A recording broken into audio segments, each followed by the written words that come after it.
થયા બાદ પણ વ્યાસજીને પ્રસન્નતા અને આનંદ નથી. અને એટલે વૈષ્ણવનો આનંદ પેટ ભરીને ખાઈએ છે, નીંદ ભરીને સૂઈએ છે.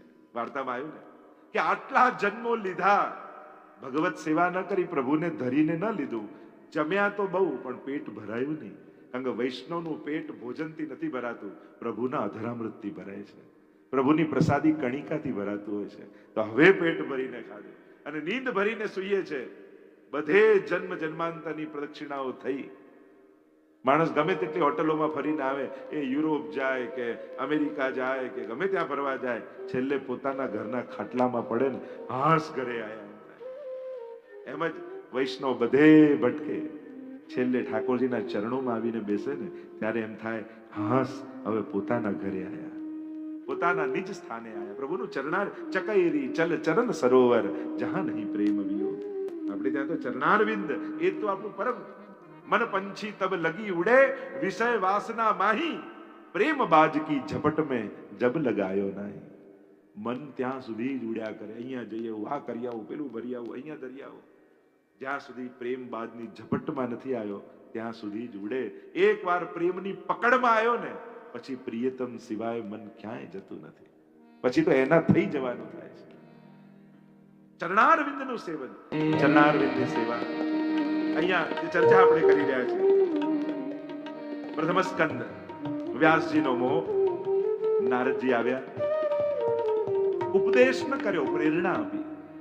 ઉપદેશ કરવામાં કેવલ વાણીથી બોલવું પડે. જો ઘણા જીભથી બોલે અને ઘણા જીવનથી બોલતા હોય છે. જીભથી બોલેલું કાન સુધી પહોંચતું હોય છે, જીવનથી બોલેલું હૃદય સુધી પહોંચી જતું હોય છે. નારદજીએ કેવલ ઉપદેશ ન કર્યો, પોતાના જીવનને પ્રેરણા આપી કે જો હું પણ આ રીતે જ ક્યાં ભટક, 3 જન્મની કથા કહી, 3 જન્મ ભટક્યો અને જ્યારે ભગવત ચરણારવિંદમાં અનન્ય આશ્રય થયો, ભગવત પ્રીતિ મારા હૃદયમાં પ્રગટ થઈ અને વિશુદ્ધ ભક્તિને કારણે આજે ભગવદ અવતાર બનીને ત્રિલોકમાં પરિભ્રમણ કરું છું. કારણ એક જ, વિશુદ્ધ ભાવ. વ્યાસજીને પ્રેરણા મળી, સમાધિમાં વિરાજમાન થયા, મહાભારતના યુદ્ધના દર્શન થયા. કેવું ભયંકર યુદ્ધ થયું. બહારના લોકો લડ્યા હોય તો સમજમાં આવે, આ તો ભાઈઓ લડ્યા, ઘરના યુદ્ધ થયા અને જે યુદ્ધ થયું ને જે પરિણામ આવ્યું, ચિરંજીવીઓ અમરત્વનો પટ્ટો લખાવીને લાવેલા લોકો પણ ન રહ્યા. દેખાયું દુર્યોધનની મૃત્યુની કથા જોઈ. ભગવાન જવા માંગે છે, કુંતાજી પધારે છે. પ્રભુ નમસ્તે પુરુષમ ત્વાદ્યમ ઈશ્વરમ પ્રકૃતે પરમ અલક્ષમ સર્વભૂતાનામ અંતર્બહિરવસ્થિતમ. પ્રભુ આપ જતા રહેશો તો અમારું કોણ? અરે એના કરતા તો દુઃખ સારું હતું. સાથે તો હતા. એ સુખ શું કામનું જેમાં આપ ન હો? કારણ કે અમારું દરેક સુખ આપનાથી શરૂ થાય છે અને જેના કેન્દ્રમાં, જે સુખના કેન્દ્રમાં આપ નથી, એ અમારા માટે સુખનું કારણ ક્યારેય ન હોઈ શકે. વિપદઃ સંતુ ન સશ્વત તત્ર તત્ર જગદગુરો ભવતો દર્શનમ યત્સ્યાત અપુનર્ભવ દર્શનમ. સંકટોથી મારો જીવનનો રસ્તો ભરી દો. ડગલે ને પગલે કાંટો વાગવો જોઈએ એટલે મને દરેક કાંટાએ શ્રીજી યાદ આવે. હે શ્રીનાથજી બાબા, હે હરિ, હે પ્રભુ. સુખમાં અમે વિસ્મૃત કરી જઈએ છીએ, સુખમાં એવા ખોવાઈ જઈએ છે કે એમ લાગે અમારા કર્મો, અમારા સૌભાગ્ય, અમારી હોશિયારી, અમારો પુરુષાર્થ, અમારે ક્યાં કોઈની જરૂર છે. એક વસ્તુ યાદ રાખજો મારી, મહેનત અને બુદ્ધિથી, ઘણા લોકો કે મહેનત બુદ્ધિ શ્રેષ્ઠ કે ભગવાનની કૃપા મોટી, બંનેમાંથી મોટું શું છે? એનાથી મહેનત અને બુદ્ધિથી ઘરનું સુખ મેળવી શકો, પણ ઠાકોરજીની કૃપા ભળે ને તો ઘરમાં સુખ મળે. ઘરનું સુખ ઘણાને મળી શકે પણ ઘરમાં સુખ તો ઠાકોરજીની કૃપા હોય ને તો જ મળે. મહેનત અને બુદ્ધિથી, છલથી, મહેનતથી, પરિશ્રમથી, હોશિયારીથી, અનેક પ્રકારથી ધનનું સુખ મેળવી શકો, પણ ધનથી સુખ તો ઈશ્વરની કૃપા હોય ને તો જ મળે. વસ્તુ, વ્યક્તિ અને વ્યવસ્થા ઊભી કરી શકાય, પણ એ વસ્તુ, વ્યક્તિ અને વ્યવસ્થા ઈશ્વરની કૃપા હોય તો જ સુખના કારણ બને. નહીં તો એ જ સંકટ બનીને એકવાર આપણને જ દબાવી દેતા હોય. અને એટલા માટે કર્મની સાથે એની કૃપાને હંમેશા સાથે રાખજો, એને ભેળવીને રાખજો. કર્મ ખૂબ કરો, પ્રતિપલ યાદ રાખો એની કૃપા થકી આ કર્મ કરી શક્યો. મારી પ્રત્યેક સફળતાનું કારણ મારું પરિશ્રમ નહોતો, શ્રીનાથજીની કૃપા હતી. એ જે યાદ રાખે છે ને એની સફળતા એનું બંધન નથી બનતી, એના કલ્યાણનો આધાર બની જાય છે. અને ઘણીવાર આપણી સફળતાઓ પણ આપણું બંધન થાય. મેં કર્યું આમ બોલો એટલે કર્મ બંધન. એ લોઢાની બેડી હોય કે સોનાની બેડી હોય, ઠાકોરજી માટે થયું આમ થાય તો કર્મમાંથી મુક્તિ. પ્રત્યેક સેવા તમે જો પ્રભુ માટે કમાવા જવું છું તો દુકાને જવું પણ બંધન ક્યાં થયું? એ તો સેવા થઈ. પ્રભુ માટે લઈને આવે એ બંધન ક્યાં થયું? દરેક કર્મના કેન્દ્રમાં કૃષ્ણ હોય તો એ સેવા છે, પછી કર્મ બંધનો લાગતા નથી. અહીંયા કુંતાજી સ્તુતિ કરે છે, પ્રભુ જવા તૈયાર થાય છે. સમાચાર મળ્યા ભીષ્મજીને વચન આપેલું છે અને બાણ સૈયા પર સુતા ભીષ્મજી પ્રભુ પધાર્યા, પોતાના નેત્રો ખોલી ભીની આંખે ભગવાનની સ્તુતિ કરી. અને બાણ સૈયા પર આટલા સંકટો અને વિપત્તિઓની વચ્ચે સુતા સુતા પણ જે પ્રભુની સુંદરતાને માણી શકે ને એ જ ઠાકોરજીનો સાચો વૈષ્ણવ છે. બાણ સૈયા પર સુતા છે અને પ્રભુની સુંદરતા ગાય છે.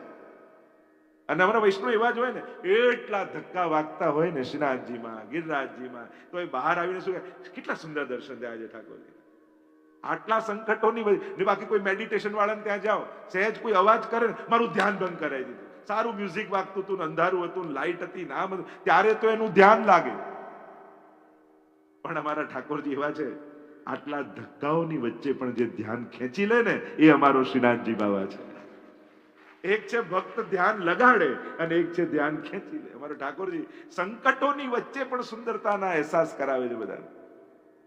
આટલા વિપત્તિઓ વિકટો, કોઈ કદાચ કોઈ પૂછે નહીં કે આવો આમ કરો, પણ આમ જતા આવતા કેટલાના ધક્કા વાગે ને દોડા દોડી માય. બહુ આનંદ આવ્યો. એવા સુંદર દર્શન શ્રીનાથજીના થયા, લાલનના એવા સુંદર દર્શન થયા, ગિરિરાજ બાબાના એવા સુંદર શૃંગારના. જતીપુરામાં બહુ ઓછી જગ્યા હોય ને ત્યારે શૃંગારના દર્શન સાંજે ખુલે, એવી ભીડ હોય, પણ એવો આનંદ આવી જાય જાણે શ્રીનાથજી બાબા ગિરિરાજજી ઉભય રૂપે સાથે ન બિરાજતા હોય. એવા સુંદર ઝાંકી ગિરિરાજ બાબાની થાય, એવો હરખ વૈષ્ણવને થાય.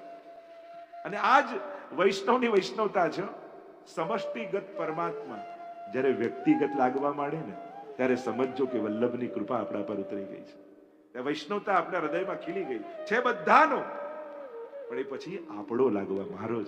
આમ ઘણી વાર વૈષ્ણવના મનોરથમાં જઈએ ને તો આમ 10-15 ઠાકોરજી મનોરથમાં, કુંજમાં, ખેલના દિવસોમાં બિરાજતા હોય, હોરી ખેલનો મનોરથ બધા બિરાજતા, આરતી કરીએ ને પછી પેલા લાલન મહારાજ છે જે એટલે બા બોલ્યા વગર રહે નહીં. એ કે જ અન્નકૂટમાં 4-5 ઠાકોર બિરાજે, પેલા લાલન મહારાજ છે. એમ તો લાલન તો બધાના, આ મારા. સમષ્ટિગત પરમાત્મા વ્યક્તિગત લાગવા માંડે તો વિચાર કરો, દુનિયાનો ભગવાન આપણો બનાવી દે. આનાથી મોટી દુનિયામાં કૃપા ઠાકોરજીની કઈ હોય? મહાપ્રભુ ગુરુની કૃપા આનું મોટું પ્રમાણ કયું કે જે તમને પોતાનો લાગવા માંડે છે. અહીંયા જયારે ભીષ્મજી પર કૃપા કરી છે, આગળ અનેક પ્રકારની કથાઓ આવી. ભગવાન સ્વધામ વધાર્યા, પરીક્ષિત રાજા બન્યા, ધર્મના 3 ચરણ તૂટી ગયેલા બળદના, તો ધર્મ વિસ્તારથી ધર્મનું વર્ણન, તો 3 ચરણ જોડ્યા. પરીક્ષિત મહારાજે 4 ઉન્નતિ પોતાના જીવનમાં સાધી છે. જન્મોન્નતિ, ધર્મોન્નતિ, સ્વ ઉન્નતિ અને સર્વોન્નતિ. આ 4 ઉન્નતિ સિદ્ધ કરી એમણે એમના જીવનમાં. મુક્તિ પ્રાપ્ત કરી, જન્મોન્નતિ કરી. ધર્મના 3 ચરણ જોડી, ધર્મોન્નતિ કરી. ભાગવત દ્વારા આત્મકલ્યાણ કરી, સ્વ ઉન્નતિ કરી. અને ભાગવત માટે નિમિત્ત બની સર્વોન્નતિ કરી. એ નિમિત્ત બન્યા તો આજે હજારો, પરીક્ષિત તો એકનો ઉદ્ધાર થયો, પણ એ ભાગવતજીએ પરીક્ષિત પછી લાખો લોકોના ઉદ્ધાર કર્યા છે. આમ પ્રથમ સ્કંદ જ્યારે શ્રાપ લાગ્યો, 7મા દિવસે તક્ષક દંશ દેશે અને ગુરુની શોધમાં ચાલ્યા. કોઈ સદગુરુ મળે તો મને તારી દે. કારણ આત્મોદ્ધાર વ્યક્તિ એકલા હાથે કરી શકતો નથી. ક્યાંક કોઈ આશ્રયની આવશ્યકતા પડે છે, કોઈ સદગુરુની આવશ્યકતા પડે છે. અને એ જ્યારે લઈને ચાલે છે, ગહી સોંપત શ્રી ગોવર્ધન નાથે. મહાપ્રભુજી હાથ પકડીને કેવો શ્રીનાથજી સાથે હસ્તમેળાપ જીવનો કરાવે. સુખદેવજી મળ્યા, આજાન બાહુ, વિશાળ વક્ષસ્થલ, લાંબા કેશ, અને કમળની પાંખડી જેવા નેત્રો દિગંબર અવસ્થામાં ચરણોમાં પડ્યા પરીક્ષિત. બે પ્રશ્ન કર્યા, જીવ માત્રના કલ્યાણનો ઉપાય શું? અને બીજો પ્રશ્ન કર્યો, જેની મૃત્યુ નિકટ હોય એને શું કરવું જોઈએ?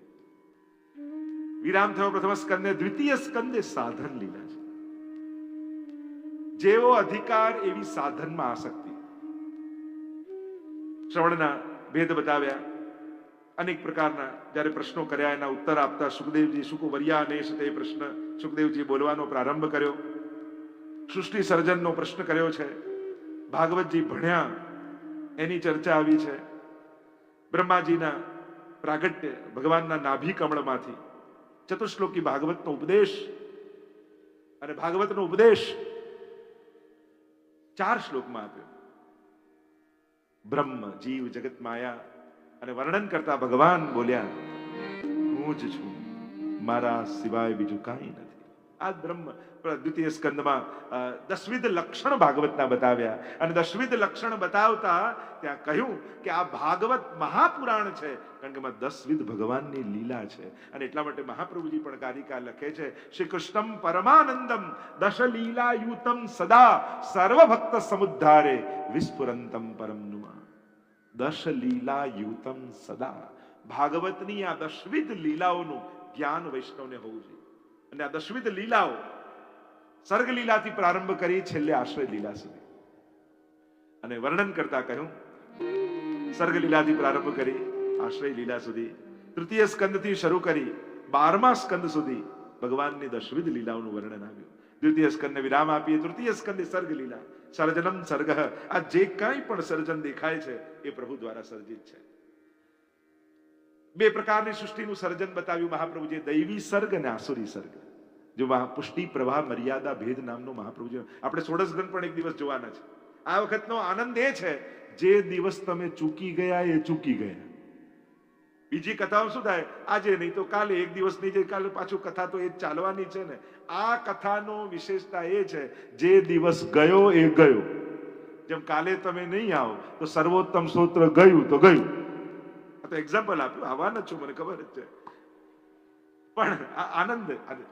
સર્વોત્તમ સૂત્ર તો ગાયત્રી છે વૈષ્ણવની, અને જો સર્વોત્તમ જ ન સમજ્યા તો વલ્લભીયપણું જીવનમાં પ્રગટશે કઈ રીતે? જેને ગુરુના સ્વરૂપનું જ જ્ઞાન નથી એ પ્રભુને ક્યાં ઓળખવાનું? અને સર્વોત્તમ સૂત્ર તો અદ્ભુત છે, અદ્ભુત. કેટલા પ્રમાણો ને પ્રભાવો ને એની કેટલા બધા એના મહાત્મ્યના પ્રસંગો આજે પ્રાપ્ત છે. કાલે ચર્ચા કરીશું એની આપણે બધા. તો અહીંયા જે ચર્ચા કરી રહ્યા છે, તૃતીય સ્કંદે સર્ગ લીલા છે, દૈવી સર્ગ અને આસુરી સર્ગ. પ્રભુ પધાર્યા છે સમાધાન કરવા. માન્યા ને દુર્યોધન વિદુરજીના ઘરે જઈને કૃપા કરી છે ઠાકોરજીએ. અચાનક પધાર્યા, વિદુરજી પર કૃપા કરી. આપણે ત્યાં તો પત્રમ પુષ્પમ ફલમ તોયમ યોમે ભક્ત્યા પ્રયચ્છતિ તદહમ ભક્તિ રૂતમ અસ્નામિ. પત્ર પુષ્પ ફલ જલ, એમ થાય કે આટલી વસ્તુ તો બધું તો ક્યાંથી ધરાય? ભગવાન શોર્ટ બતાવે, આ પત્ર ધર, પુષ્પ ધર. તમે એક બીડી ધરો ને, પાનની બીડી બનાવીને ધરો ને, એમાં બધું જ આવ્યું. પત્રમ નાગરેલું પાન હોય, પુષ્પમ એમાં લવિંગ નાખો એ પુષ્પ કહેવાય, ફલમ પુંગી ફલ સોપારી કહીએ ને એ પુંગી ફલ, અને તોયમ જલમાં પલાળીને કર્યું હોય. એક બીડી ધરો ને તોય આ શ્લોક સાર્થક થઈ જાય વૈષ્ણવ. જો વસ્તુ શ્લોકોની એ છે, મહાપ્રભુજીનો સેવાક્રમ એવો છે ને કે ગીતાજીના એક શ્લોકો તમારી નાની નાની ક્રિયાઓમાં સફળ થતા તમને દેખાય. અહીંયા વિદુરજી પર કૃપા થઈ, પ્રભુ પધાર્યા છે, યુદ્ધ નિર્ધાર થયો. વિદુરજી યાત્રા કરવા નીકળ્યા, ઉદ્ધવજી મળ્યા, બધી કથા કહી, મહાભારતનું યુદ્ધ થયું. ભગવાન પણ સુદામ પધારી ગયા, યાદવા સ્થળી થઈ, મોકલ્યા મૈત્રેય મુનિને. ત્યાં મૈત્રેય મુનિને જઈને ત્યાં સંવાદ થયો છે, અને ત્યાં સૃષ્ટિ સર્જનનો ઇતિહાસ પૂછ્યો છે, સૃષ્ટિનું સર્જન કઈ રીતે થાય. અને ત્યાં ભગવાનની નાભીમાંથી કમળમાંથી બ્રહ્માજી બોલીએ વરહા ભગવાન કી જય. વરહા ભગવાનના પ્રાગટ્યની કથા આવી. મનુ શત્રુપાને પ્રગટ કર્યા છે, હિરણ્યાક્ષને માર્યો છે, અને સૃષ્ટિ સર્જનનો વિસ્તાર કરવાની આજ્ઞા કરી. 3 પુત્રી થઈ, 2 પુત્ર થયા, આકુતિ, દેવહૂતિ, પ્રસૂતિ, ઉત્તાનપાદ અને પ્રિયવ્રત. આ 2 પુત્ર થયા. આ દેવહૂતિના વિવાહની કથા આવી. કરદમ મુનિ સાથે વિવાહ થયા છે, વચન થયું લીધું છે પુત્ર થશે પછી સંન્યાસ લઈ લઈશ. પણ જ્યારે સમાધિમાં બિરાજી ગયા, દેવહૂતિએ ખૂબ સેવા કરી અને ફરી સરોવરમાં સ્નાન કરીને આવો એમ કહ્યું. નૂતન દેહ પ્રાપ્ત થયો અને 10મા પુત્ર રૂપે બોલો કપિલ નારાયણ ભગવાન કી જય. માએ જોયું બિંદુ સરોવર સિદ્ધપુર, ભગવાનની આંખોમાંથી અશ્રિ બિંદુ પડેલા અને એનું સરોવર એટલે એનું નામ છે બિંદુ સરોવર. કપિલ ભગવાનથી સત્સંગ થયો દેવહૂતિનો અને સત્સંગથી ઉદ્ધાર થયો. કપિલ ભગવાન પૂર્વ દિશા તરફ પધાર્યા. તૃતીય સ્કંદને વિરામ આપીએ. બોલો ગોવર્ધન નાથ કી જય. ચતુર્થ સ્કંદ વિસર્ગ લીલા. મહાપ્રભુજી 4 પ્રકરણ બતાવ્યા. ધર્મ પ્રકરણ, અર્થ, કામ અને મોક્ષ. 4 પ્રકરણ ધર્મ પ્રકરણમાં બોલો યજ્ઞ નારાયણ ભગવાન કી જય. અને યજ્ઞ નારાયણ ભગવાનના પ્રાગટ્યની કથા આવી, દક્ષ યજ્ઞની કથા આવી અને ત્યાં સતી સાથે વિવાહ મહાદેવજીના થયા છે, વેર બંધાયું, દક્ષ યજ્ઞનો વિધ્વંસ થયો છે. અર્થ પ્રકરણમાં ધ્રુવ ચરિત્ર આવ્યું છે અને ધ્રુવજી મધુવનમાં જઈને તપ કરે છે, પ્રભુ પ્રસન્ન થયા છે, કૃપા થઈને ધ્રુવ લોકની પ્રાપ્તિ થઈ. અર્થ પ્રકરણમાં જ્યારે કામ પ્રકરણમાં પૃથુ ચરિત્ર આવ્યું. પૃથુ રાજાએ પૃથ્વીનું દોહન કરી ગામ રચના, નગર રચના, ખેતી કેમ કરવી, ખનીજો કેમ, આ બધું પૃથુ રાજાની દેન છે. અને ભગવાન પ્રસન્ન થયા, તપથી માંગવાનું કહ્યું તો કહ્યું મને 10,000 કાન આપો. કારણ કે 2 કાનથી કથા સાંભળું તો તૃપ્તિ નથી થતી, રોમ રોમમાં કર્ણેન્દ્રિયો લાગી જાય તો મારી પ્રસન્નતાનો પાર ન રહે, આપની કથાનું અવિરત પાન કર્યા કરું. મોક્ષ પ્રકરણમાં પ્રચેતાખ્યાન આવ્યું અને અહીંયા ચતુર્થ સ્કંદને વિરામ કરીએ. પંચમ સ્કંદ અને કહ્યું સ્થાન લીલા. વૈકુંઠ વિજય સ્થિતિ, અર્થ કર્યો વૈકુંઠ પર સ્થિતિ, એ જ સ્થાન છે. પ્રિયવ્રતના રાજ્યનું વર્ણન આવ્યું. નાભી રાજાના યજ્ઞમાં બોલો ઋષભદેવ ભગવાન કી જય. નવ યોગેશ્વર થયા. પુત્રોને ઉપદેશ આપ્યો કે ભોગ ભોગવવા માટે તો 83,99,999 યોનિઓ છે. આ એક માનવ યોનિ એવી છે જેમાં ભગવાનની ભક્તિ થઈ શકે છે. અને જે કાર્ય અન્ય કોઈ યોનિમાં ન થાય ને કેવલ માનવ યોનિમાં થઈ શકે, એ જેનું પરમ, જો તમે અહીંયા બેઠા છો એનું પ્રધાન કારણ શું? માણસ છો એટલે. બીજા કોઈ યોનિ, તમે ગાય પણ હોત તો અંદર કોઈ આવત.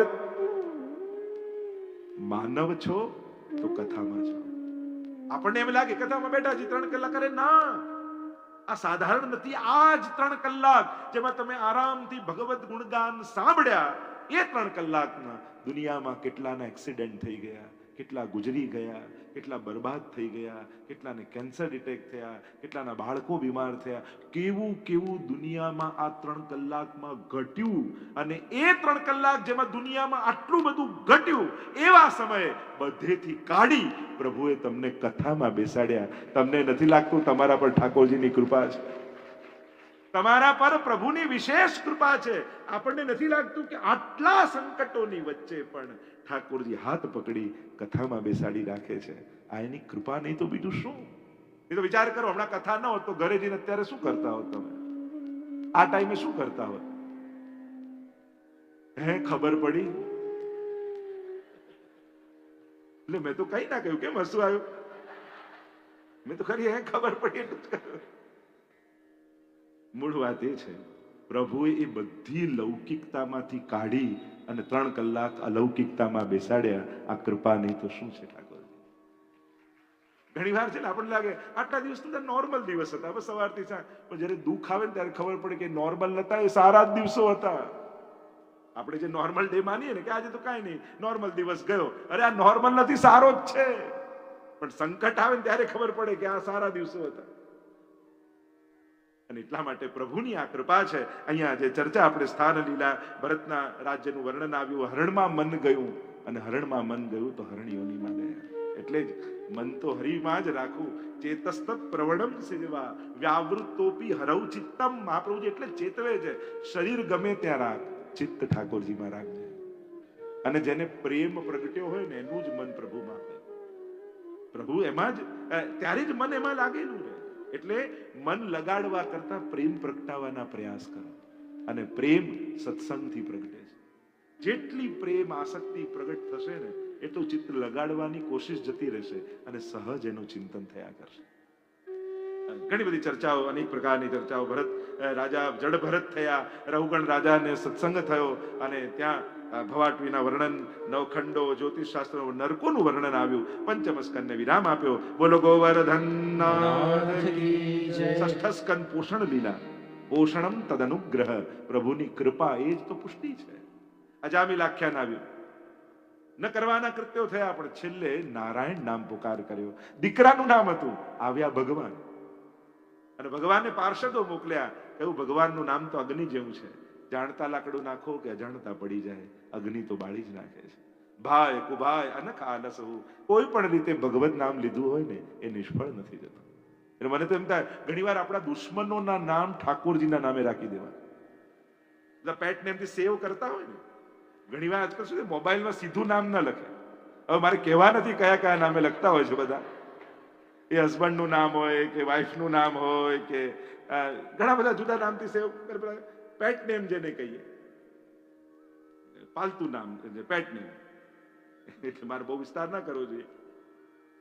મૂળ વાત, આપણા જેટલા શત્રુઓને ગમતા લોકો હોય ને એને ભગવાનના નામે પાડી દેવા. એટલે શું થાય, મિત્ર કરતા એમ શત્રુ વધારે યાદ આવે. એટલે તમે એના નામે તો એ ભલે વેર ભાવે પણ ભગવાનને ભજો તો ઉદ્ધાર લખ્યું છે ભાગવતજીમાં. મૂળ વાત એ છે. અહીંયા જે અજામિલનો ઉદ્ધાર થયો, નારાયણ કવચની વિદ્યા વિશ્વરૂપ દક્ષ પ્રજાપતિ થયા, અને જે ત્વષ્ટાની ને વૃત્રાસુરની કથા આવી, ચિત્રકેતુનું આખ્યાન આવ્યું, પુંસવન વિધિ, ષષ્ઠમ સ્કંદને વિરામ આપીએ. બોલો ગોવર્ધન નાથ કી જય. સપ્તમ સ્કંદ ઉતિ લીલા ઉતિવત કર્મ વાસના. મહાપ્રભુ સમજાવે કર્મની સદવાસના, અસદવાસના અને મિશ્ર વાસના, મનુષ્યની, દેવની અને અસુરની. પ્રશ્ન કર્યો કે ભગવાન પક્ષપાતી છે, દેવતાઓનો પક્ષ લે, અસુરોને મારે તો પક્ષપાત ન કહેવાય. અને એના ઉત્તરમાં પ્રહલાદજીનું આખ્યાન દોડાવ્યું. હિરણ્યકશ્યપુ વેર લેવા માટે તપ કરવા જાય, કયાધુ પત્ની ગર્ભવતી છે, નારદજીનો સત્સંગ થયો, ગર્ભમાં જ ભક્તિના સંસ્કાર આવી ગયા.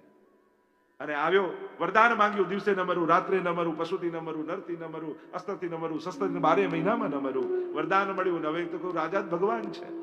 પુત્રને કહ્યું ભગવાનનું નામ છોડ વરના મારી નાખીશ. પ્રહલાદ કહે મારનાર ને જીવાડનાર તો પરમાત્મા છે, આ થાંભલામાં છે તારો ઈશ્વર. હા, ભેટ જઈને. અને જ્યાં પ્રહલાદજી ભેટવા જાય ને કડક દઈને શોર થયો, બોલો નરસિંહ ભગવાન કી જય. ગુર્રાટીઓ ભરતા પરમાત્મા પ્રગટ થયા છે. લાલ લાલ અંગારા જેવી આંખો, ઉડતી કેશવાળીઓ છે. ગદા લઈને મારવા દોડ્યો હિરણ્યકશ્યપુ, ગોદમાં લઈ લીધો, ઉમરા પર આવીને પોતાની ગોદમાં લીધો. જો હું પશુ નથી, નર નથી, ઘરની અંદર નથી, બહાર નથી, નખને જો મારા અસ્ત્ર નથી, શસ્ત્ર નથી, પેટમાં ઘુસાવીને ચીરી નાખી. ત્રિલોકમાં હાહાકાર થયો. દર્યા દેવતાઓ કાં તો પ્રલય થઈ જશે. પ્રહલાદ આવ્યો, નિકટને સ્તુતિ કરી છે કે પ્રભુ આપ તો પ્રેમથી જ કેવલ પ્રાપ્ત થાઓ. કોઈ પણ પ્રીતમ પ્રીત હિતે પૈયે, યદ્યપિ રૂપ ગુણ શીલ સુઘડતા, ઇન બાત ન રીઝઈએ. પ્રહલાદજીની અદ્ભુત સ્તુતિ કે પ્રભુ કોઈ સાધનો આપને પ્રસન્ન કરી શકે એમ નથી. અમારા અસાધનતાના ભાવ, અમારી નિસ્સાધનતા જ આપની પ્રસન્નતાનું કારણ છે. અમે આપની કૃપાને યોગ્ય નથી ને, એ અયોગ્યતા જ આપની કૃપાનું કારણ છે. બાકી ઘણા યોગ્ય લોકો ફરે છે, પણ સ્વપ્નમાં પણ આપની ઝાંકી થતી નથી. અને અમારા જેવા છીન છીન મેં અપરાધ પરત અનેક દોષોથી ભરેલા છીએ, એમ લાગે અમારા અપરાધ જ અમારી યોગ્યતા છે. અને સુંદર સ્તુતિ કરી છે. સપ્તમ સ્કંદ વિરામ આપી, અષ્ટમ સ્કંદ મન્વંતર લીલા. મનુપુત્ર ઇન્દ્રદેવ સપ્તર્ષિ ભગવદ અવતાર, 6 વસ્તુ મન્વંતરમાં હોય.